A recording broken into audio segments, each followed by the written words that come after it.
شان تو یہ غلط چیز دیکھتا نہیں ہے، تو یہ بتاؤ اس نوجوان کے بارے میں کیا خیال ہے جو رات بھر فلم دیکھتا رہا؟ جو گانے سنتے ہیں ان کے متعلق کیا خیال ہے؟ جو چوری کرتے ہیں کیا وہ مومن نہیں؟ اگر مومن نہیں ہے تو اس پر احکام شرع مومنین والے کیوں لاگو ہو رہے ہیں؟ کیا وہ ذمیوں کے اعتبار سے لاحق ہوں گے جبکہ وہ ذمی بنا بھی نہیں؟ وہ کیا مومن غلط طرح چل کر نہیں جاتا؟ یقیناً جاتا ہے۔ اس سے یہ بات آپ ذہن میں رکھ لیجئے کہ اولیاء اللہ کی ایک جماعت مراد ہے، ہر مومن مراد نہیں، کیونکہ جو اولیاء اللہ کی جو خصوصیات جو بیان ہوئی ہیں وہ ہر مومن میں نہیں پائی جاتی ہیں، وہ خاص جماعت ہے جس کے سرخیل اور جس کے سردار جو ہیں سیدنا سرکار غوث الاعظم محی الدین سیدنا شیخ عبد القادر جیلانی رضی اللہ تعالی عنہ۔ اور الجواقد والجواہر میں ایک بات لکھی ہے، فرمان یہ ہوتا ہے کہ کسی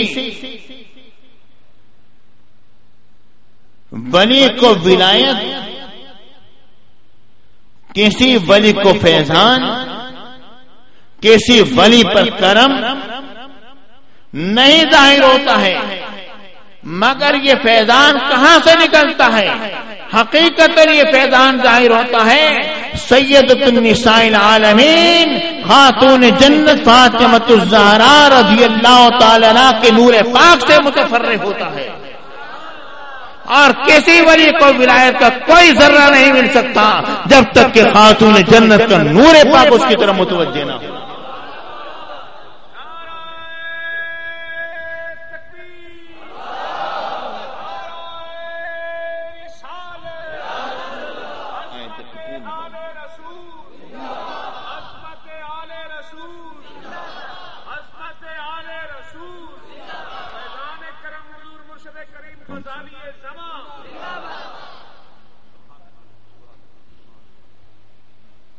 پیارے بھائیو، جب یہ بات واضح ہو گئی کہ یہ خاص لوگوں کی جماعت ہے،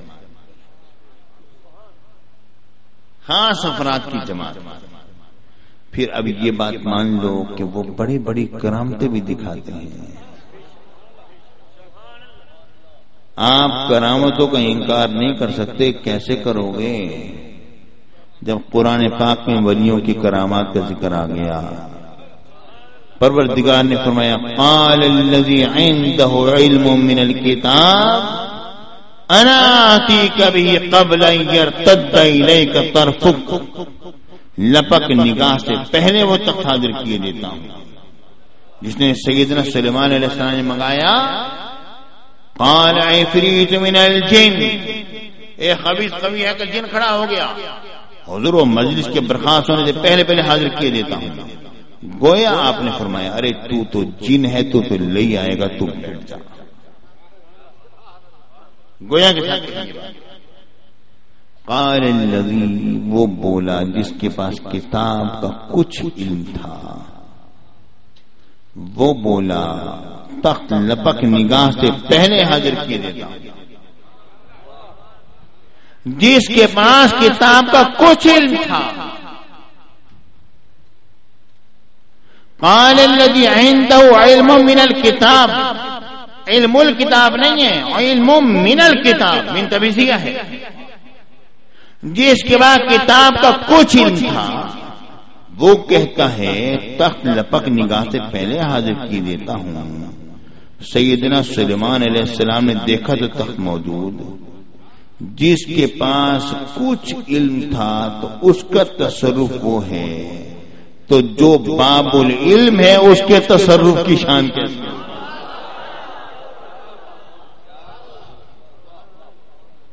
جو باب العلم ہے اس کے تصرف کی شان کیسے ہوگی؟ بے شمار کرامات دکھائیں مگر رضائے الہی پر ایسے راضی جب آپ نے فرمایا ھذا قاتلی، یہ میرا قاتل ہے، عرض کیا حضور آپ اس کو قتل کیوں نہیں کر دیتے ہیں جب یہ آپ کا قاتل ہے؟ تو آپ نے فرمایا فَكَيْفَ أَقْتُلُ قَاتِلِي، میں اپنے قاتل کو کیسے قتل کر سکتا ہوں، اس نے تو مجھے قتل کرنا ہے۔ پیارے بھائیوں، یہ رضا الہی میں ایسے مستغرق ہوتے ہیں یہ لوگ۔ یہ مجھے بتاؤ، سیدتنا حضرت مریم علیہ السلام جب ان کے پھل موجود تھے، سیدنا زکریا علیہ السلام آئے، یہ کہاں سے آئے پھل؟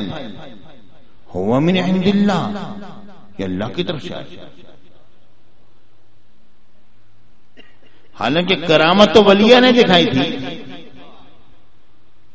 کرامت تو ولیہ نے دکھائی تھی، مگر فرماتی ہیں ہوا من عند اللہ، یہ اللہ کی طرف سے آئے ہیں۔ یعنی ہر ولی اپنی کرامت کی نسبت جو ہے اپنے اللہ کی طرف کرتا ہے۔ اور اسی بنا پر جبکہ سیدنا سلیمان علیہ السلام نے جب تخت منگوایا اور عاصم بن برقیہ لے کر آئے، انہوں نے کہا انا آتی کبھی، وہ تخت میں لے کر آتا ہوں۔ لبک نگاہ سے بھی پہلے تخت فوراً موجود تھا۔ قال، آپ نے فرمایا ہاذا من فضل ربی، یہ میرے رب کے فضل سے ہے۔ سیدنا سلیمان علیہ السلام نے، یہ مقولہ سیدنا سلیمان علیہ السلام کا ہے، حضرت عاصم بن برقیہ کا نہیں۔ وہ یہ تعلیم دے رہے ہیں، اے عاصم بن برقیہ، آپ اس تک کے لانے کی نسبت آپ نے اپنی طرف کی ہے، لیکن اس کے ساتھ یہ بات بھی ظاہر کیجیے کہ یہ میرے رب کے فضل سے ہے، کیونکہ آپ کی عبدیت کا کمال اسی میں ہے کہ اپنے ان کمالات کی نسبت اپنی بجائے اپنے رب کی طرف کریں، یعنی جس طرح کے سیدتنا مریم علیہ السلام نے کیا کہ یہ تو میرے رب کی طرف سے آیا، کرامت تو ولیہ نے دکھائی تھی نا۔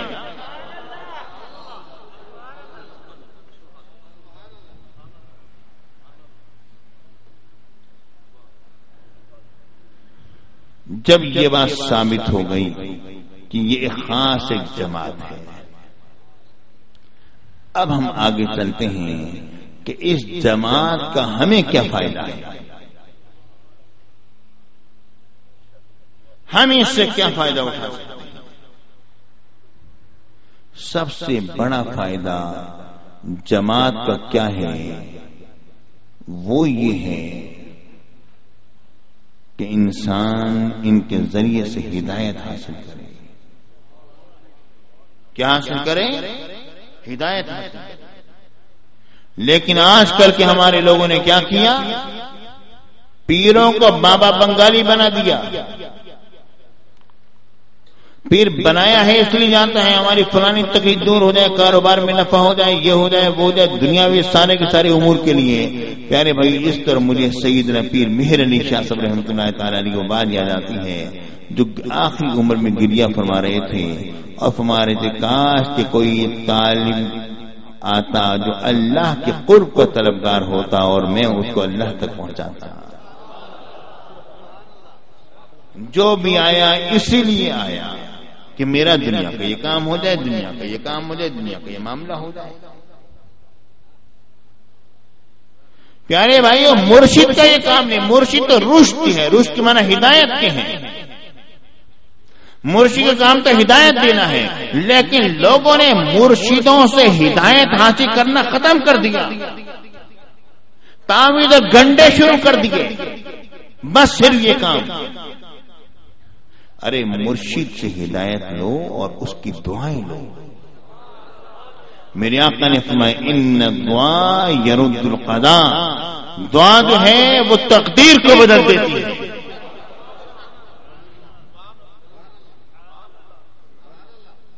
لیکن ہم نے مرشدوں کو ایک جادوگر کی جگہ پر کھڑا کر دیا۔ مرشد اس لیے تو نہیں پکڑا جاتا، مجھے اچھی طرح یاد ہے میرے شیخ اور میرے مرشد غزالی یاسر نے جس تک مجھے بیعت فرمایا اور مجھے خلافت عطا فرمائی تو فرمایا بیٹا اس چیز کا فائدہ تمہیں قبر میں جا کر ہوگا، یہ دنیا کے لیے نہیں ہو رہا یہ معاملہ۔ ارے ایسا عظیم مرشد جس کی ولایت کا 4 دانگے عالم کے اندر چرچا ہے، جس کی کرامات دنیا کے اندر بکھری ہوئی ہیں، وہ اپنے بیٹے سے کہتا ہے کہ اے میرے پیارے بیٹے، میں نے تجھے جو بیعت کیا ہے اور جو خلافت دی ہے وہ دنیا کی خاطر نہیں دی ہے، اس کا فائدہ تمہیں قبر میں جا کر ہوگا۔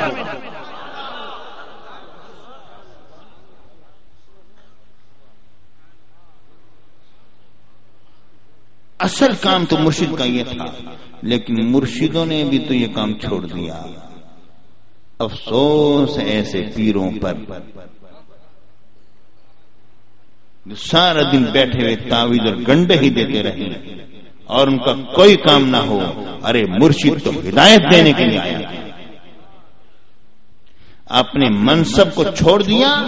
میں تعویذات کا مخالف نہیں، میں یہ جانتا ہوں کہ سیدنا عمر بن خطاب نے دریائے نیل کے اندر ایک تعویذ ڈالا تھا اور وہ ہمیشہ کے لیے جاری ہو گیا۔ آپ کو رکا تعویذ ہی تو تھا اور کیا تھا۔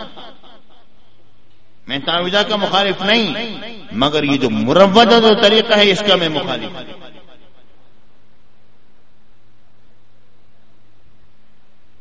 پیارے بھائیوں، مرشد کے ذریعے سے اللہ کے قرب کو حاصل کیا جاتا ہے، لیکن اس پر بھی لوگوں نے کہا ارے اللہ کے قرب کے لیے اگر تم ان کو اپنا وسیلہ بناتے ہو تو یہ بھی شرک ہے، اور اس پر آیت کریمہ پڑھ دی، نہ مفہوم جانا نہ اس کے صحیح معنی کو سمجھا۔ افسوس ہے، آیت کریمہ یہ تلاوت کی جاتی ہے کہ پروردگار نے فرمایا ما نعبدهم الا ليقربونا الى الله زلفى، کہ ان مشرکین نے کہا کہ ہم ان بتوں کی پوجا تو اس لیے کرتے ہیں کہ یہ ہمیں اللہ سے ملا دیں، اللہ کے قریب کر دیں۔ تو اللہ کے قریب کرنے کا عقیدہ رکھنا کہ فلاں مجھے اللہ سے قریب کر دے گا، یہ تو مشرکین کا عقیدہ تھا۔ تم یہ عقیدہ رکھو گے مشرک ہو جاؤ گے۔ پیارے بھائیوں، یہ بات ذہن میں رکھو کہ یہ جس نے عقیدہ رکھا کہ آیت کا مفہوم یہ ہے وہ غلط ہے۔ وجہ یہ ہے کہ مشرکین نے عقیدہ کیا رکھا تھا، انہوں نے یہ کہا تھا کہ ما نعبدهم الا ليقربونا الى الله زلفى، کہ ہم ان بتوں کی عبادت اس لیے کرتے ہیں کہ یہ ہمیں اللہ سے قریب کر دیں گے۔ تو پیارے بھائیوں، اگر اللہ سے قریب کر دینے کا عقیدہ رکھنا کہ فلاں مجھے اللہ سے قریب کر دے گا، یہ عقیدہ رکھنا اگر شرک ہے تو مجھے یہ بتلاؤ کہ انبیاء اس دنیا میں آئے کیوں؟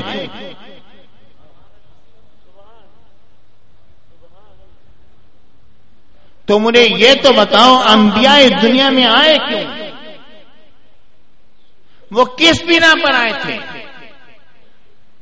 انبیاء کا آنا کیا اس بات کی دلیل نہیں ہے کہ وہ ہمیں اللہ سے قریب کرنے کے لیے آئے ہیں؟